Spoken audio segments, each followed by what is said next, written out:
Um padre francês, suspenso, acumula misteriosamente uma fortuna de rei. A lenda é extraordinária. Ele descobriu um tesouro ou um segredo mais valioso que ouro? Quando uma história é muito perigosa para ser contada, é comum ela ser transmitida como um mito ou história, em vez de fato. Por trás do mito, uma ordem misteriosa com os homens mais famosos do mundo. Uma sociedade secreta à frente de um segredo que durou mais de 2000 anos. Seu segredo? O próprio Santo Graal e a história controversa do relacionamento de Jesus e Maria Madalena. Havia a descendência de sangue de Jesus. Então, ele devia ser casado e ter uma esposa. Conspirações. A história secreta de Jesus.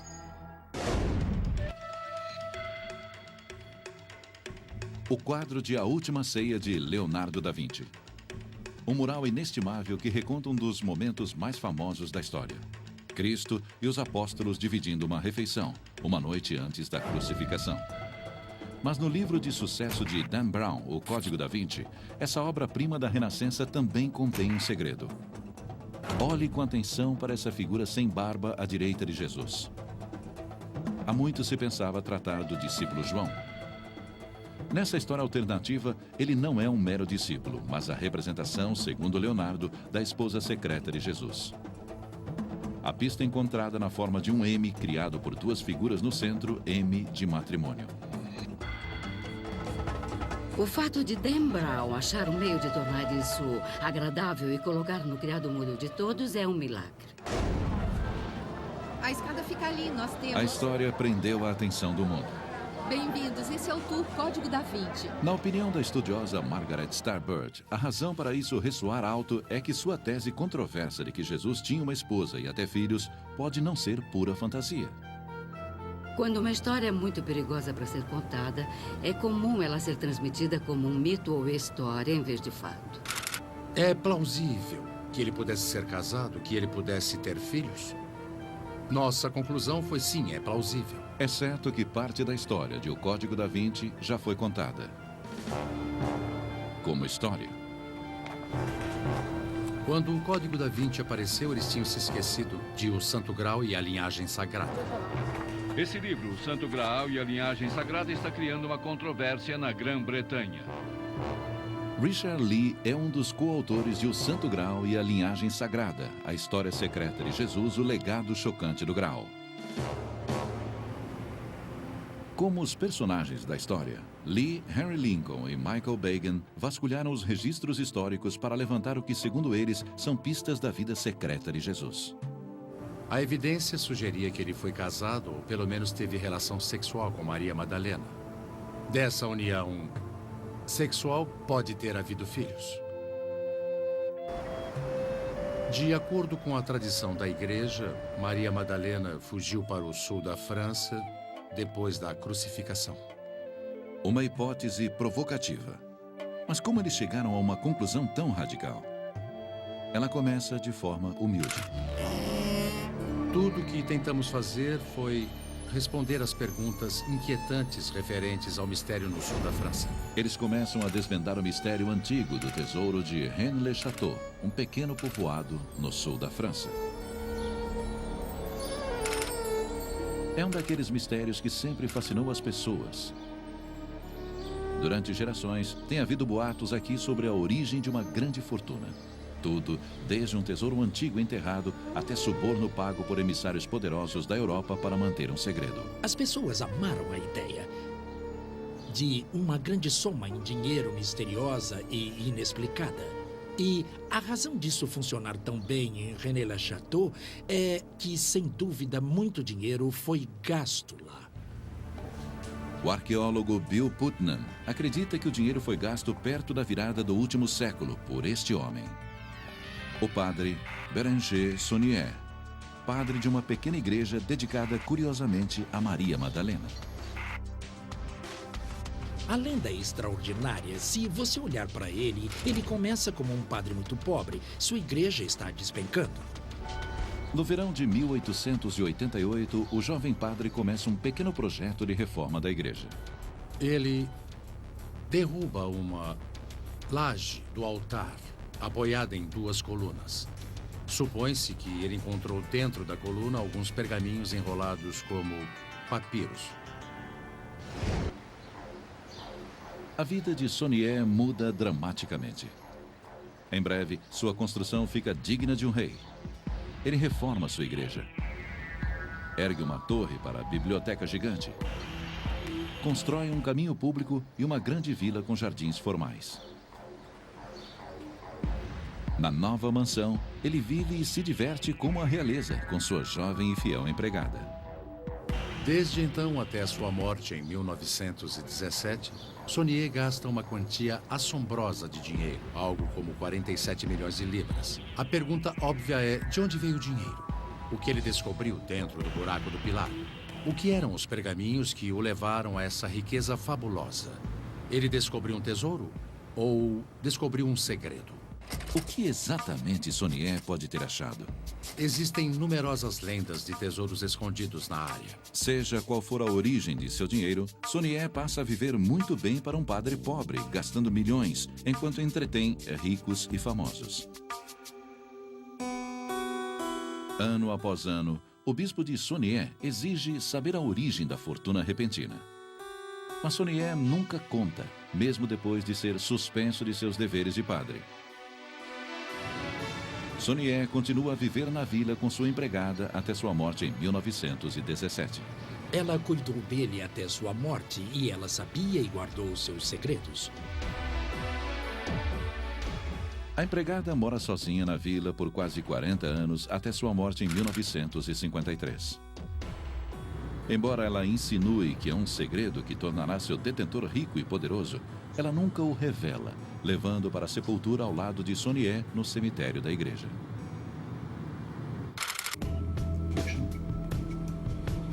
Avance 30 anos e você encontra Richard Lee e seus colegas na trilha do tesouro de Rennes-le-Château. Eles apontam para os pergaminhos que Sonié encontrou durante a reforma da igreja. Esses pergaminhos contêm mensagens secretas. Assim começa um conto bem mais intrigante do que uma mera caça ao tesouro. A história de uma linhagem antiga e ilustre que passa por reis da França e volta milênios até Maria Madalena e Jesus de Nazaré. O grande mistério é, ele teve filhos, as pessoas são fascinadas por essa ideia. Você fica em uma posição poderosa se você tem um segredo. A busca pelo tesouro secreto de Rennes-le-Château e a tentativa de descobrir como um padre pobre com uma paróquia minúscula no sul da França se torna extraordinariamente rico leva à Biblioteca Nacional Francesa, em Paris. Lá, o pesquisador e sócio de Lee, Henry Lincoln, descobre os documentos secretos do autor misterioso que escreve sob o pseudônimo de Henry Lobinot. Em outro lugar de Paris, Lincoln tem um vislumbre do que pode ser os 2 pergaminhos supostamente durante a reforma de sua igreja. Eu consegui decifrar uma das mensagens. A princípio, o pergaminho decifrado tem certo sentido. A Dagoberto II e Sião pertence o tesouro e ele está aqui morto. Dagoberto II foi um rei francês da dinastia Merovingia, que foi assassinado em 679. Estaria esse rei francês relacionado ao tesouro de Rennes-le-Château? E estaria Lincoln e seus colegas na trilha dele? Em breve, essa trilha os levará a uma reinterpretação radical da história de Jesus e seu relacionamento com a mulher conhecida na história como Maria Madalena. À medida que vasculham os documentos, eles encontram algo suspeito, referências a uma sociedade secreta. Nós encontramos documentos referentes a uma organização chamada Priorado de Sião. O priorado parece ligado ao mistério de Rennes-le-Château. Referências a ele surgem através dos séculos. As pistas são óbvias, se alguém souber olhar. Você pode achar a palavra Sião em um parágrafo incomum em um pergaminho e ver PS, uma abreviação de Priorado de Sião. E tem outras pistas nos documentos secretos, inclusive referências estabelecendo um elo entre o secreto priorado de Sião e os cavaleiros templários, que durante as cruzadas protegeram Jerusalém e eram considerados por alguns os guardiões do Santo Graal. Os cavaleiros templários, conforme dizem os documentos do priorado, são criados como um braço administrativo e executivo do próprio priorado. Mas a revelação mais explosiva desses arquivos franceses é, à primeira vista, uma árvore genealógica simples e comum que atravessa séculos. Páginas e páginas de genealogias estabelecendo a dinastia ou a continuação da dinastia merovíngia. Nessa genealogia, a linhagem antiga de reis franceses que incluíam o assassinado Dagoberto II. Lincoln e seus colegas descobrem outro documento secreto fascinante. Um manuscrito listando os grandes mestres da sombria Ordem de Sião. Lincoln revela primeiro os membros da elite do priorado neste documentário. Victor Hugo, Jean Cocteau, Leonardo da Vinci, Isaac Newton. Some of these names are so illustrious that the list seemed just the sort of grandiose pedigree that would be created for itself by a lunatic fringe body of eccentrics playing at secret societies. But it's all too easy to make assumptions and not to keep an open mind. Essa lista de líderes da ordem clandestina, com alguns dos homens mais famosos da história, vai do século XII ao século XX. A razão de sua existência? Proteção, preservação e restauração da linhagem merovíngia revelada nas genealogias secretas. É uma missão enigmática. O que pode ter de tão especial no sangue da linhagem merovíngia? Foi a tentativa de responder a isso que nos levou a uma busca que vai além da história bíblica. É então que Lincoln faz o que ele acredita ser uma ligação crucial entre o Santo Graal, tido durante séculos como o cálice usado por Jesus na Última Ceia, e a árvore da família merovíngia, que o priorado de Sião dedicou-se tanto a proteger. Lincoln teoriza que o Santo Graal não é um cálice, e sim a linhagem merovíngia, uma linhagem descendente do próprio Jesus. O Santo Graal tinha que ser a descendência do sangue. Isso implicava que havia uma descendência de sangue de Jesus. Portanto, ele devia ser casado e ter uma esposa. Só há uma candidata para esse papel, e é Maria Madalena. Maria Madalena, uma das figuras mais misteriosas e sedutoras do Novo Testamento. Acredita-se que ela tenha nascido nessa pequena vila de pescadores em Magdala, na margem oeste do Mar da Galileia. Na tradição da igreja, ela é sempre descrita de cabelos ruivos longos e foi considerada durante séculos uma mulher desgraçada, uma prostituta. Até que Jesus expulsa seus demônios e ela se torna uma de suas seguidoras. Provavelmente Jesus Cristo foi casado. A estudiosa Margaret Starbird estudou profundamente Maria Madalena e acha possível que ela tenha sido casada com Jesus. É a maior história nunca contada. Isso ecoa em nosso âmago e eu acho que o fato de haver algo que não nos foi contado, que tem sérias implicações para o mundo todo, é uma história incrível. Mais incrível ainda é a ideia de que Jesus era pai de uma criança com Maria Madalena. Starbird diz que existe evidência de que Maria e Jesus eram íntimos.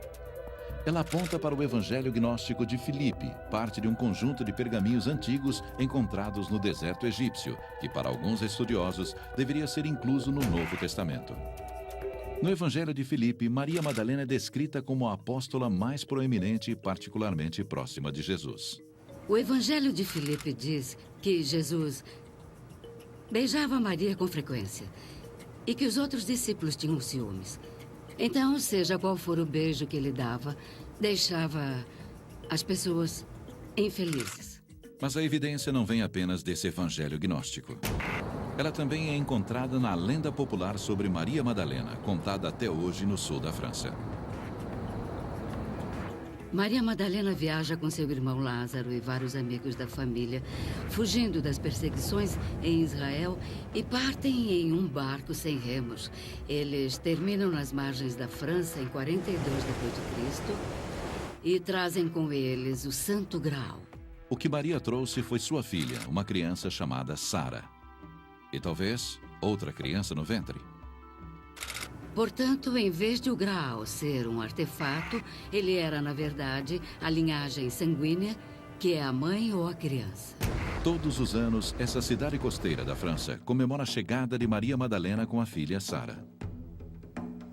Então nós sugerimos que ela possa ter encontrado refúgio entre as muitas comunidades judaicas bem estabelecidas da região, provavelmente nos arredores de Vannes-le-Château.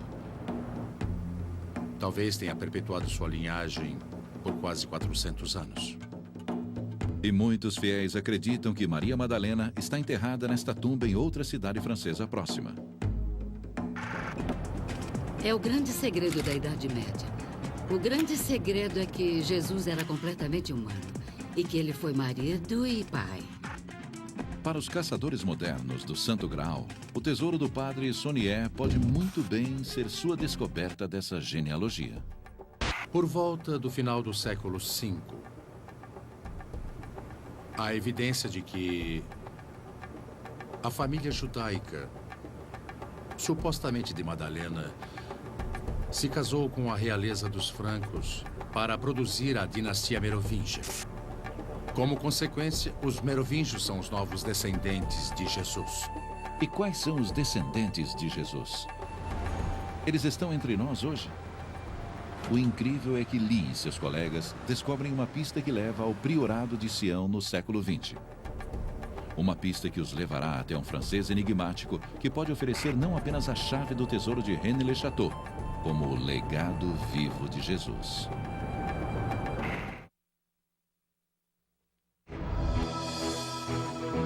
Depois de estabelecerem a possibilidade de Jesus ter herdeiros, os pesquisadores que criaram o Santo Graal e a linhagem sagrada estão ansiosos para descobrir quem são esses herdeiros. Se existe uma descendência linear de Jesus, não é de poucos descendentes, mas de milhares deles. Eles encontram evidências sugerindo que a linhagem proveniente de Jesus e Maria Madalena deve mesmo ter sobrevivido. Guiados pelos pergaminhos secretos decifrados e a genealogia extensamente detalhada encontrada na Biblioteca Nacional Francesa, os investigadores sugerem uma farsa de séculos. A ideia de que Jesus tinha herdeiros não só ameaça a fé de milhões de cristãos, como também uma das organizações mais poderosas na história do mundo, o Vaticano. A ideia de uma sociedade secreta à frente de um segredo durou 2000 anos, que se opõe de forma heróica, romântica, à tirania da Igreja de Roma. Eles presumem que é por isso que o priorado de Sião tem sido tão secreto através dos séculos. É por isso também que, se o padre Saunier realmente descobriu essa prova da linhagem sagrada, tal conhecimento deve ter sido valioso. É uma teoria bem elaborada por Lee e seus colegas até os anos 70, quando eles fazem uma descoberta estarrecedora.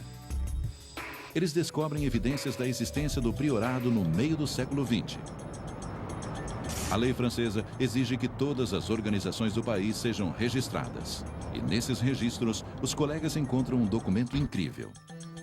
Arquivado nos anos 50, esse documento relata a formação e organização do Priorado de Sião, cujo propósito é fundar uma ordem católica que recria na forma moderna, mas preservando sua característica tradicional, uma ordem de cavaleiros antiga. A carta alega que o priorado tem mais de 8.000 membros. Quem ou o que era ou é a Organização de 56 tem uma vantagem em relação aos antepassados medievais. O papel produz uma pista crucial. Uma publicação de vida curta editada por Pierre Plantard. Para o investigador Henry Lincoln, esse homem é o personagem-chave do mistério. Sabemos que em 1956 o Sr. Plantar registrou uma organização em uma cidade chamada Nemasse, a qual deu o nome de Priorado de Sião.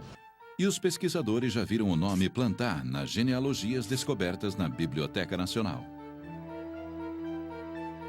Plantar declara que seu verdadeiro sobrenome é Plantar de Saint-Clair, uma das famílias mais antigas da genealogia que se diz de descendência merovingia. Poderia esse parisiense de meia-idade, apesar de toda a aparência de mero burocrata comedido, deter a chave de um mistério de séculos? E será mesmo que ele é um herdeiro do trono da França e um descendente do próprio Jesus? Essas genealogias antigas levam direto a ele e sua família. E quando eles encontram Monsieur Plantar, seu modo polido intriga os investigadores. Muito conhecedor, não só da história francesa, como do esoterismo, da árvore genealógica, da história e da pintura. Ele era extremamente erudito e introspectivo. Após meses de negociação, Plantar concorda em falar. Finalmente, eles estão cara a cara com um elo vivo do misterioso Priorado de Sião. Durante a filmagem deste documentário britânico, Harry Lincoln pressiona Plantar sobre o tesouro secreto de Rennes-le-Château e o Priorado de Sião. Will the treasure of Rennes-le-Château ever be found? Disons simplement qu'il existe un secret à Rennes-le-Château. Il est possible qu'il existe autre chose autour de Rennes-le-Château. Can you tell us whether the Priory of Zion still exists today? À l'heure actuelle, Sion existe toujours. Monsieur Plantat, over the centuries you have, how shall I put it, you have supported the Priory of Zion. Nous avons soutenu Sion. Et Sion nous a soutenus. We? Who are we? Nous, je parle de la lignée mérovingienne.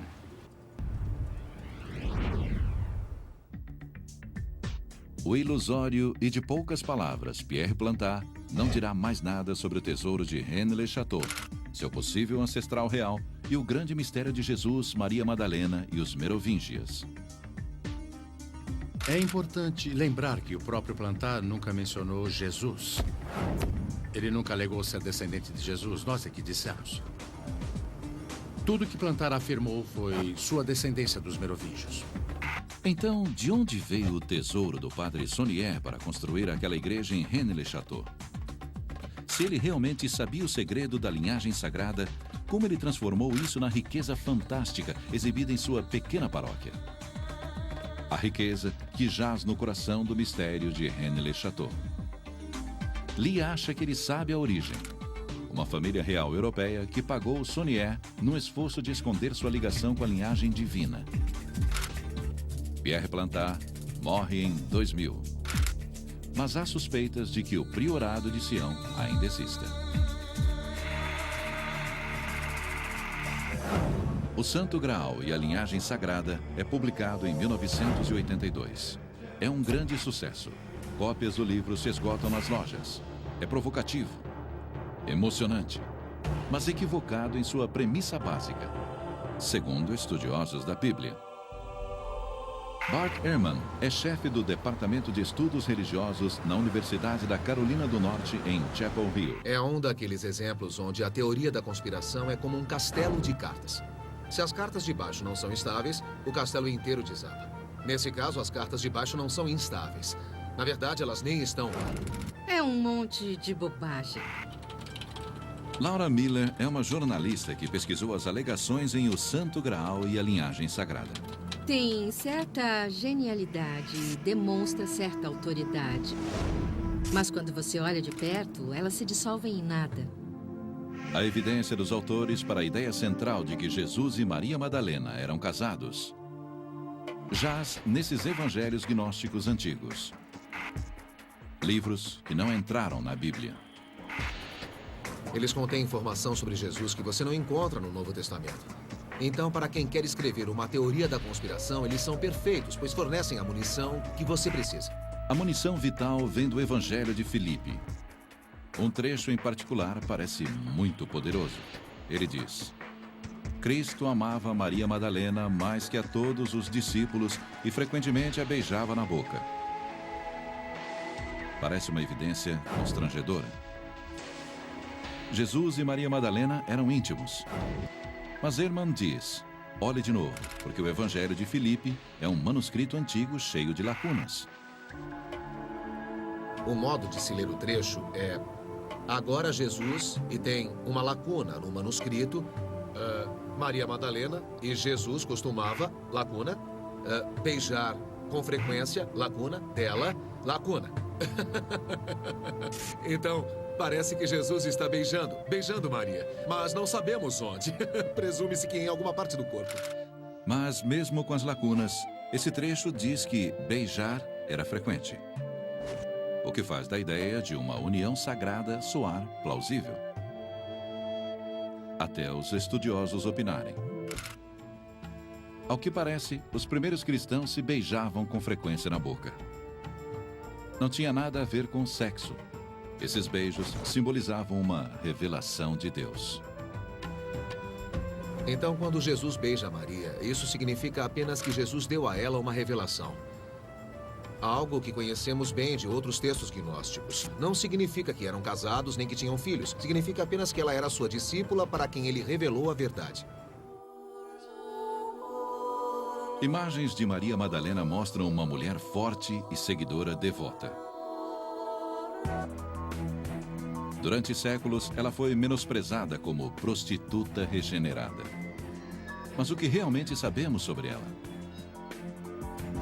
O Novo Testamento nos diz que Jesus expulsou seus demônios e que ela o acompanhou em suas viagens, que ela estava aos seus pés quando ele foi crucificado. Karen King ensina história eclesiástica em Harvard. Maria Madalena tinha que ser a mulher mais importante na vida de Jesus, talvez até mais que sua mãe. Ela diz que esses evangelhos gnósticos, esse apropriadamente chamado de o Evangelho de Maria, esclarece o porquê. E o rei diz: não é por causa do sexo. Se olharmos o Evangelho de Maria, o motivo aparente é porque ela entendia seu ensinamento. Ela se apropriou dele. É um tipo de amor que não indica necessariamente algum tipo de relacionamento sexual. Ele realmente indica que ela era a discípula que o compreendia.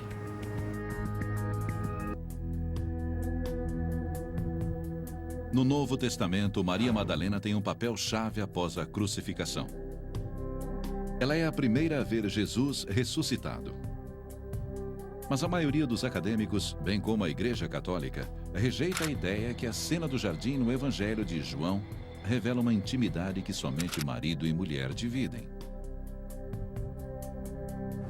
Ela diz para ele rabino, o que significa algo como meu mestre.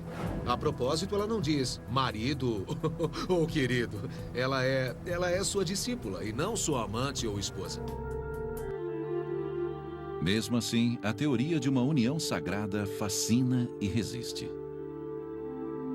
Talvez porque em nenhum lugar, nem no Novo Testamento e qualquer outro documento cristão, o status de marido de Jesus é esclarecido. A maioria dos peritos diz que é porque nunca houve casamento.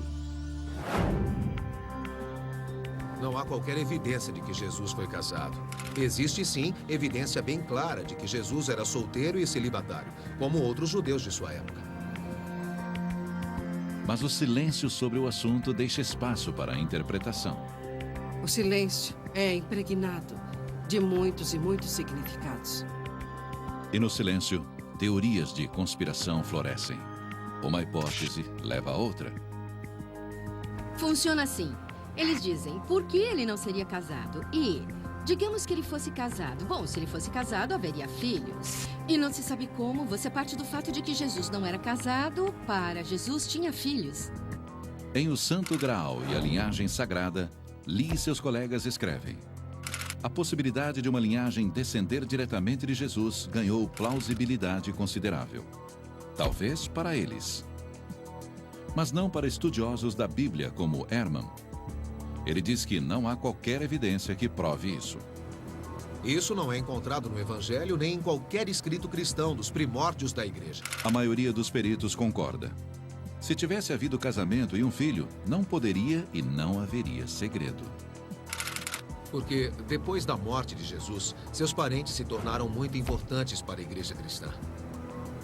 Se Jesus tivesse um filho, é claro que esse filho um dia assumiria algum papel de liderança na igreja. Mas isso não aconteceu.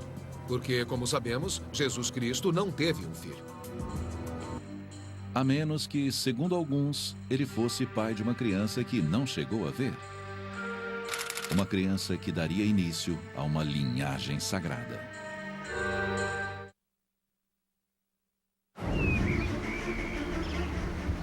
René Le Chateau é o ponto central para aqueles que acreditam em uma linhagem sagrada descendente de Jesus. Logo, é aqui que os críticos concentraram seus esforços. Mas não é fácil derrubar uma teoria tão popular. Ela coloca uma circunstância misteriosa nessa igreja no sul da França e a transforma num grande trabalho de volta ao passado, nesse grande mistério sobre toda a fundação da cultura e da civilização ocidental e da religião mais poderosa do planeta. O arqueólogo Bill Putnam passou anos atrás de qualquer pista que apoie o que ele chama de maior embuste que ele já viu. E tudo começa com esse padre. O padre Berenger Saunier, que não tinha um tostão e que de repente, sem explicação, junta uma fortuna.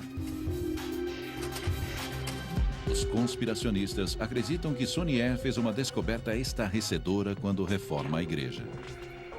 A história é que ele achou 4 documentos em um buraco no altar. Teriam esses documentos levados o padre a um tesouro enterrado ou aos próprios documentos? Putnam diz que isso não aconteceu, porque não há documentos secretos. Não há tesouro enterrado. Ele pode ter encontrado algum depósito na fundação ou uma cápsula do tempo. Ele pegou, mostrou ao prefeito e as pessoas sabiam que ele tinha feito isso. Então a história ganha força, porque os moradores sabiam que o padre tinha mostrado algo ao prefeito. Uma lista fornece munição para Pierre Plantard. Entra Pierre Plantard, um homem modesto com grandes sonhos. Putnam o chama de inventor de histórias. Seu principal objetivo era provar essa história e ele, então, procura constantemente meios para poder prová-la. A fantasia de Plantard é que ele não é um mero servidor público, e sim herdeiro da antiga dinastia merovingia. Ele se apodera da história do padre, dos documentos e da fortuna misteriosa e cria uma história na qual Saunier encontra a genealogia que aponta o próprio Plantard.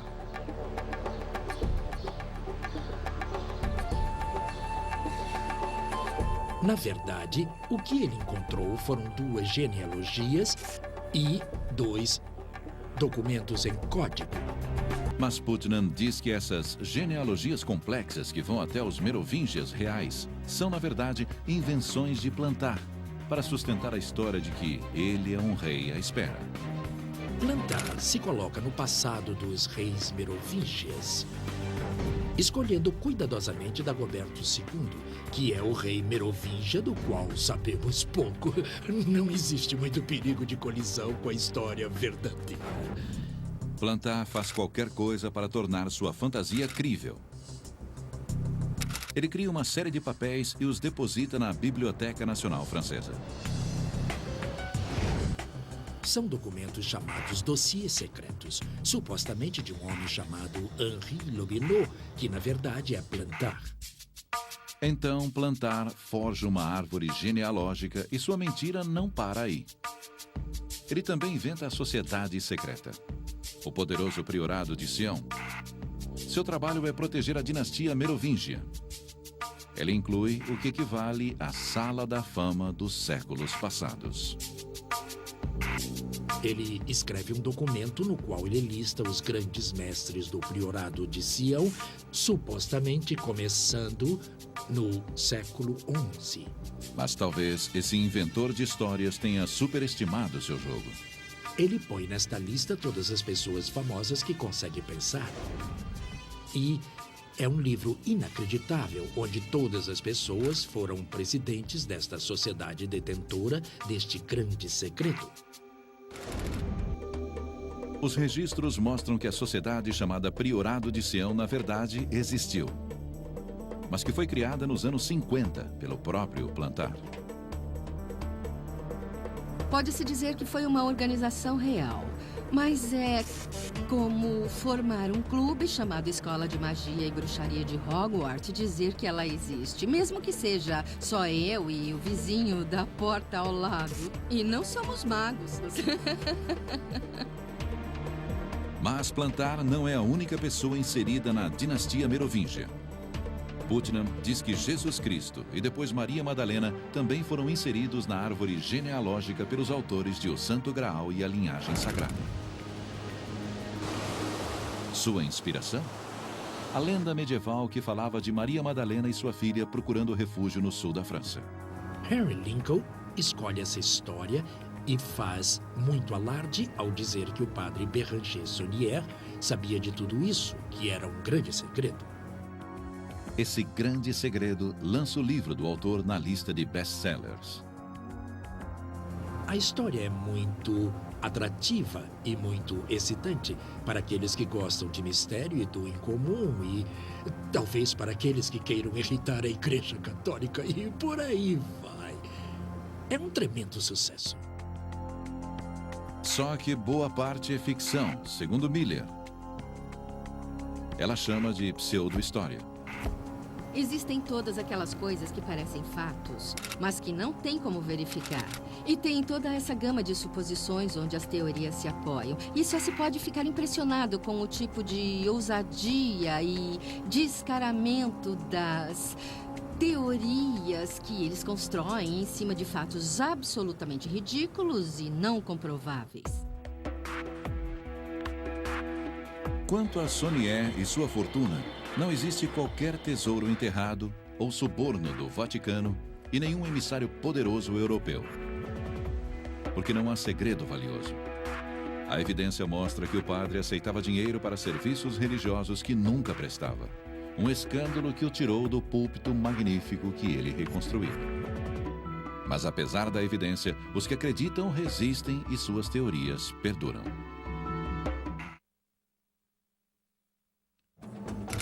Quando as ideias desenvolvidas por Lee, Lincoln e Begin são publicadas em 1982, elas encontram uma plateia grande e sedenta.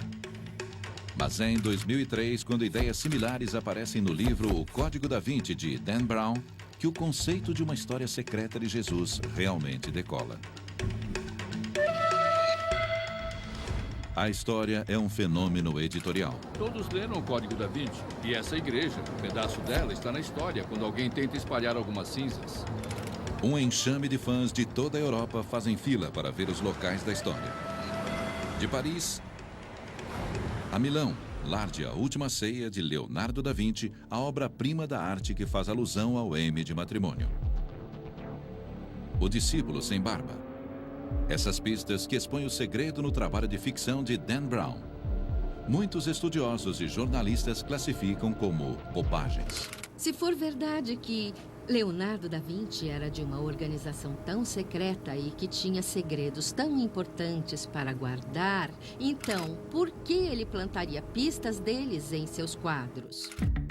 Se o Código da Vinci é baseado em elementos de história falsa, esses mesmos elementos apareceram primeiro em O Santo Graal e a Linhagem Sagrada. Mas mesmo os críticos mais rigorosos dizem que os autores de O Santo Graal e a Linhagem Sagrada acertaram algumas coisas. Eles acertam que o cristianismo desenvolvido ao longo do tempo e o cristianismo posterior não correspondem ao cristianismo do período inicial. E está absolutamente correto. Ehrman diz que eles estão na pista certa quando dizem que Jesus tem sim relacionamentos com mulheres, algo notável para um rabino judeu do século I. Ehrman contesta os autores a partir daí. Eles erram ao transferir isso para um relacionamento com Maria Madalena, onde eles casaram e tiveram filhos. Ehrman diz que essa ideia se deve mais à sensibilidade do século XX do que à verdade histórica. Na verdade, nos primórdios da igreja, isso não seria assim tão explosivo. Porque Jesus e a igreja não eram vistos como Deus, que não podia ter um relacionamento conjugal com uma mulher. como os autores de O Santo Graal e a linhagem sagrada se enganaram tanto? Será que eles enganaram a si mesmos? O arqueólogo Bill Putnam acredita que a resposta possa ser sim, se o livro for algum guia. Considerando até onde o livro vai, considerando as palavras, eles estão totalmente convencidos disso. Apesar de Putnam achar que os autores se enganaram, na opinião de Ehrman, eles sabiam exatamente o que estavam fazendo. Eles não fizeram um best-seller entre os estudiosos. Eles fizeram um best-seller entre pessoas que não sabem muito, o que é a vasta maioria do público. Mas e os autores? Richard Lee diz que eles aventaram uma hipótese. É algo plausível. É mais plausível um homem reclamar o trono, ser casado e ter filhos, do que ter nascido de uma virgem, andado na água e ressuscitado dos mortos. É simples. O outro personagem-chave nesse logro elaborado é Pierre Plantard. Ele morre em 2000, mas vive o bastante para ver o impacto do trabalho de sua imaginação. Putnam diz que, ao longo dos anos, Plantard deve ter se convencido da verdade de suas mentiras. Eu acho que, a princípio, ele sabia que estava inventando algo, mas com o tempo ele passou a acreditar naquilo. Mas se ele não é um rei à espera, então quem é esse homem? Ele era filho de um mordomo e de uma cozinheira. Um homem culto que entrou para a história, mas que também está condenado por fraude e trapaça. Sua vida não ia chegar a nada, até que sua mentira começa a render dividendos. Ele era um cara obscuro que queria se glorificar e que amava se colocar no centro desse mistério e fingir que não queria falar sobre o assunto. Mas para ele isso fazia parte do jogo, isso tornou sua vida extremamente excitante. Por fim, a excitação acaba e o Santo Graal e a linhagem sagrada morre, até ser ressuscitado quando aparece o Código da Vinci. Isso gera uma indústria dedicada a escavar seus erros. O próprio Ehrman escreveu um desses livros. Mesmo assim, ele ainda encontra pessoas que continuam a acreditar que Maria Madalena e Jesus eram casados. Eu acho que é porque é tão contrário a tudo que eles já ouviram, que eles gostam de coisas que são contra a igreja estabelecida e do que está oculto e envolto numa teoria de conspiração, e por isso faz todo o sentido. Tanto que a evidência já não importa mais. Na encruzilhada entre fé e lenda, do que possa ter sido e o que provavelmente foi, a porta da especulação permanece aberta. No fim, tudo se resume a uma escolha entre uma história de séculos de um homem e uma mulher e a melhor saga de vendas que vira a história de ponta cabeça.